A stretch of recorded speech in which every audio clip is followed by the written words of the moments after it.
conversación, de verdad, ¿te parece a los del pasapalabra? Vamos a ver, ¿qué pasa ahora con el Carlos? Pero, ¿cómo que yo no rezo? ¿Pero qué dices que yo no rezo? Pero si yo voy a misa toda la mañana. Vamos a ver. Sí, ¿qué pasa? ¿Qué pasa? Sí, en el trabajo me dejan salir para ir a misa. ¿Algún problema? Hay otros que se ponen a mirar el Tinder y el Badoo ese, como se diga. Pues yo voy a nuestro Señor Todopoderoso y le pido que por favor, que no me lleve al cielo nada más jubilarme. Ay, y están buenos, a ver, coño.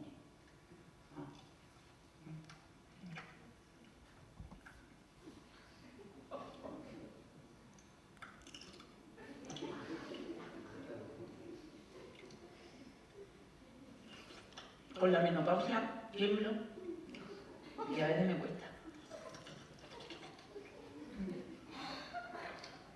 ¿Quieres uno? Está muy bueno.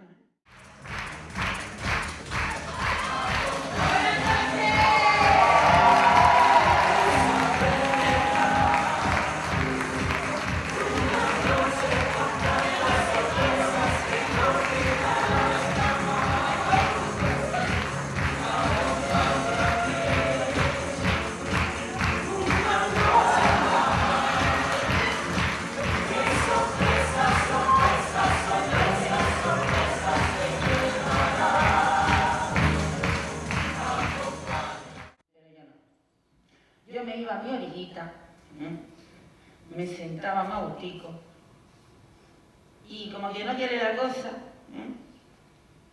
yo cogía y me sacaba mi botella otra vez. Abría y... pim, pim, pim, pim, pim, pim, pim, pim, pim, pim, pim, pim. ¡Ay! Pues yo me pegué un susto que me cortó, estaba haciendo mis cosas y me cortó. Y con el kiwi y todo, imagínate cómo iba yo. Cuando me entran, pues no tuve otra cosa que decirle ¡atrás! ¡Atrás por Satanás! Te damos las gracias por nuestra patata al pijo, por las piparras con queso, por el chorizo con pan y pues por los paparajotes de postre, todo muy ligero. En el nombre del Padre, el Hijo y el Espíritu Santo. Amén. Ay, me cago en 10. Oye, pero bueno. Pero, pero que así no me puedo comer los callos. Vamos a ver, Teresa, pero si yo he pagado la mensualidad.